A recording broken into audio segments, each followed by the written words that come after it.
I missed the introduction. Hopefully they said good things, correct? Yes. All right, well, as you know, I'm very happy to be here. It's always really an honor to share my, my talent, my knowledge, and my appreciation for all things Australia. It was always really special when I was here with KISS, of course. And now we have a relationship, right? I seem to come just about every year or two or something, which is great. You don't want to know about my journeys. It's very, the long flights are always, I wish they were less eventful, but lady dropped a bag on my head as soon as we took off, okay?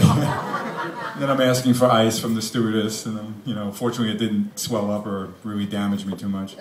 And then the call attendant light bell from the restroom lavatory right near me, ding, ding, ding, an hour and a half until they finally fixed it. And when I was going absolutely out of my mind trying to say, like, please, please, I'm a musician, I can't handle this, please. The lady said, listen, you know, we're really working on it, but like if there's more problems, we might be turning back or landing in Honolulu, which I know that sounded romantic, but no, I don't want to, no time for a holiday, I got a clinic to do and some gigs in Sydney, you know.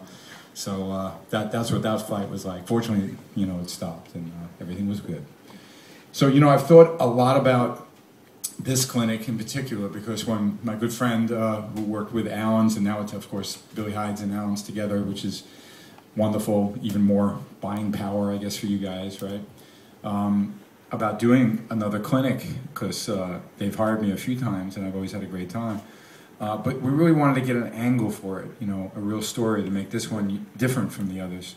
You guys have all seen me play, and it's not like I'm not going to play tonight, but my friend Vince actually recognized the fact that we're 20 years from the release of the what I consider to be, from my era, the best KISS album, and in some ways, for the history of KISS, one of their best records, absolutely, which is Revenge, okay? And I hope you would all agree, yes. as much as that, okay? Yes, thank you.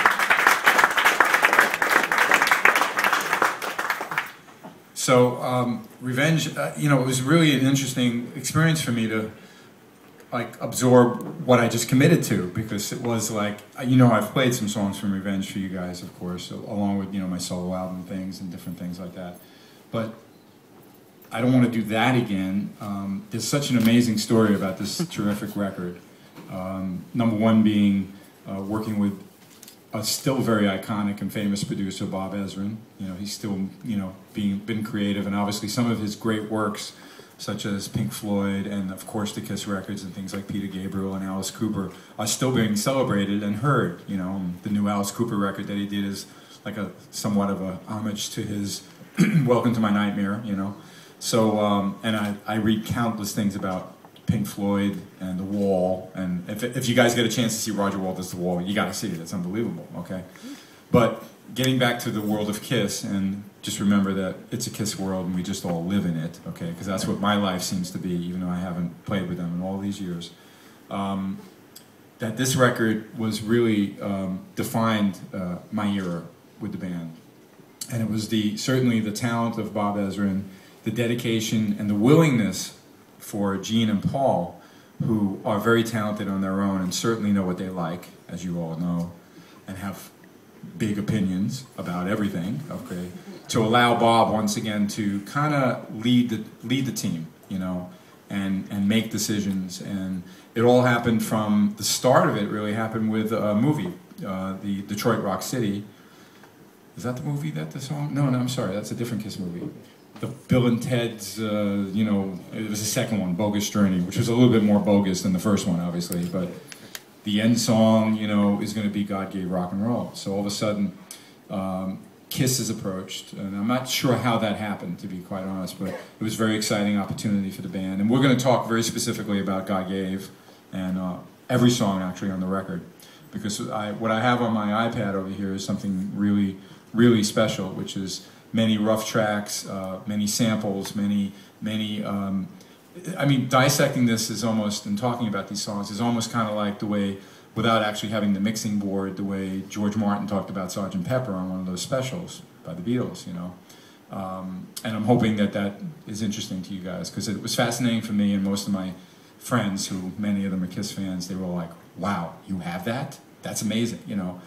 Now, Ezrin gave me all these tapes at the end of the sessions to keep safe. Of course, Gene and Paul and Kiss has the same stuff, you know. In fact, they were where I had it, and I had Tommy Thayer, when he was putting together the box set, you know, what do you have, you know, we know that Bob gave you stuff. And I said, and I made them all copies of everything. And then it was really up to them if they wanted to use any of it on the box set or whatever, you know, of course. But this stuff is really interesting because it really shows the making of the record in many ways. And I have to say that the record was really complex on so many different levels, and that's what we'll go through as I go through the tracks. First of all, how many here are guitar players? Okay, good. There's a lot of guitar players. So I could use a little. The girls over there too? Yeah. Okay, excellent. So I could, and the little guy over here. Wonderful, wonderful. The young ones are the best, because I think you're born knowing it all. You just have to reclaim it somehow. That's good, good. But there's so many. There's certain things I want to talk about on a slightly technical basis with it, especially the different keys of the songs, and the fact that. You know, when we play live, if you listen to a live 3, all the guitars are in E flat. You know, we just tuned to E flat and did each song. Domino on which is going to be my first song. It's not in order, this playlist of Revenge. It came up the way my Revenge rough tape that he handed me came up. I just figured that would be more interesting anyway. And the first song, Domino, that we'll fool around with, sounded better in 440, meaning concert pitch, like all those pianos out there, not tuned down. So that Gene, even though he's doing that, let me tell you my story, you know, he's not as low as, you know, and then when he starts singing, the verses are very low in that song, by the way, you know, and that was part of when we recorded the record, Ezrin, and we realized, let's keep it in 440, which prevented me really from doing it at a lot of clinics, because then I'd have to have a 440 guitar, an E-flat guitar, etc., you know.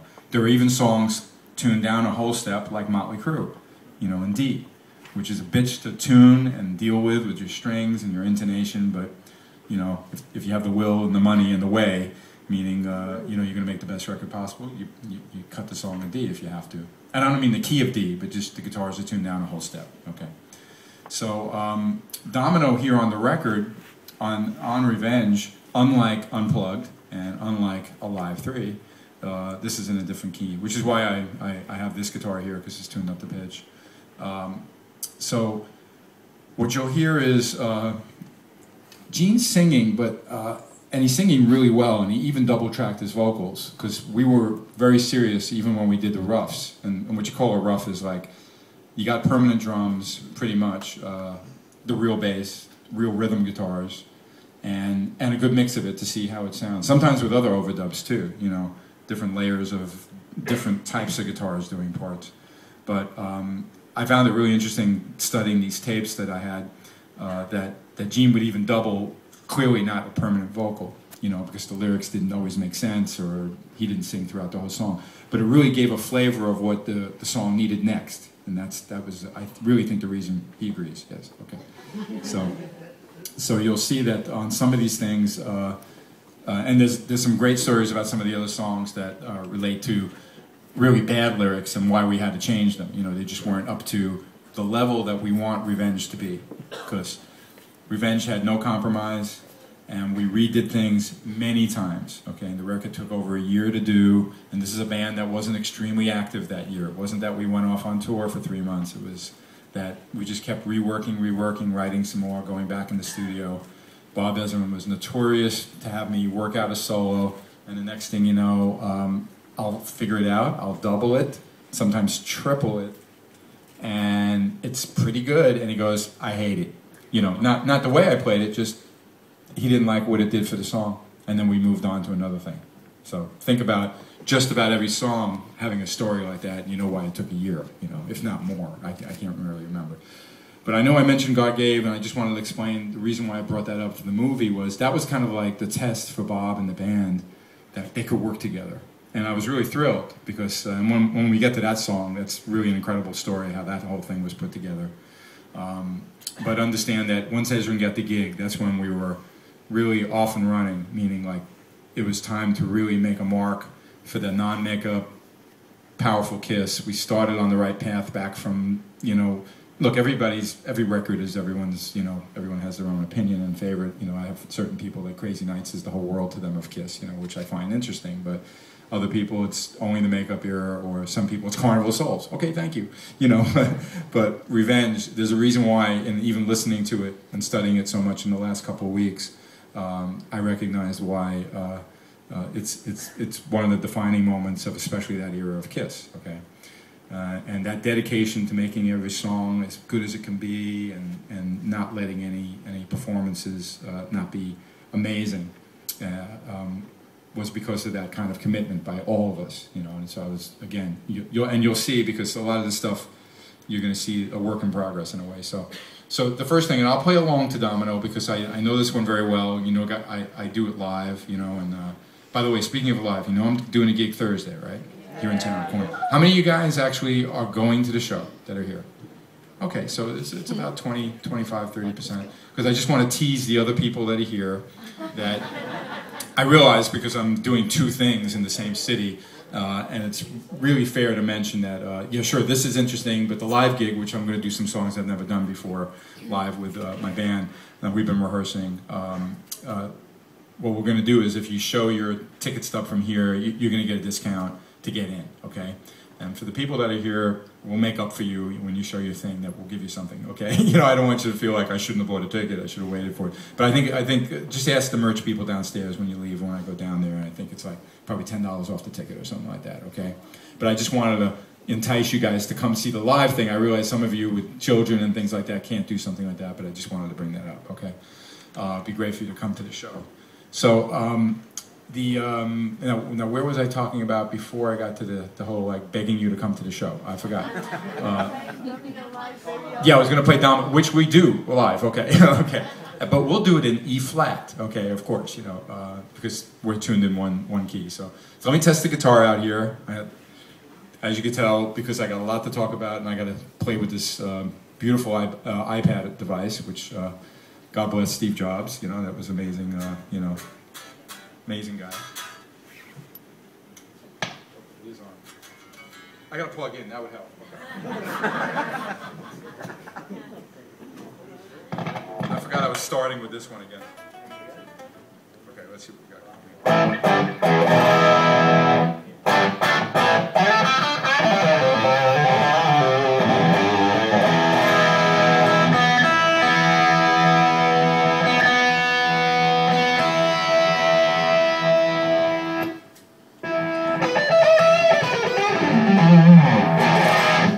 Mention, of course, I want to thank, you'll see a banner for Seymour Duncan behind me, and at the NAMM show recently, I've become really close with the company, and they asked me to, we'll be involved with the store to bring you there, so I have to thank them. But I will be honest, like, this is a regular SG Gibson, okay, and I didn't change any pickups on this, and it actually belongs to Paul, my guitar player from down here, because he fell in love with it when he saw me in LA last year, and will you sell me that? Okay, But the other guitar I'm playing, of course, has the Seymour Duncans in it. And we'll talk about some gear stuff. And I got to be honest, when it comes to Revenge, I don't remember every guitar I played. But if you guys have any questions about any of that, I do remember certain key guitars, and we can get into that. All right, but this is just kind of an older SG. And actually, I have to apologize that I can't be completely true to this track. In other words, Domino, I played one of those guitars with the Floyd Rose, one of the ESPs that would have had probably the single humbucker, Duncan, usually JB or something like that, and then the Floyd Rose. But because the guitar that my friend has that's similar to that is not tuned to 440, and this song is cut in 440. Again, in the studio you can do anything. When it comes to live, you have to make some compromises, okay? Because obviously if you're a huge touring band and you've seen plenty of them, that's why the guitar player changes guitar every song, I just saw Bob Seger, because Don Brewer is the drummer when Seger tours from Grand Funk Railroad, which is my main gig right now for 11 years. And they all change guitars every song, because Bob has changed the keys for every song, because his voice isn't as high, and now it just was crazy. I'm like, okay, another guitar, okay, another bass, another guitar, another bass, another bass, but you have a big crew, and you're doing the arena tours, and it's easy to do that. So let's get the Incredible Apple device going here.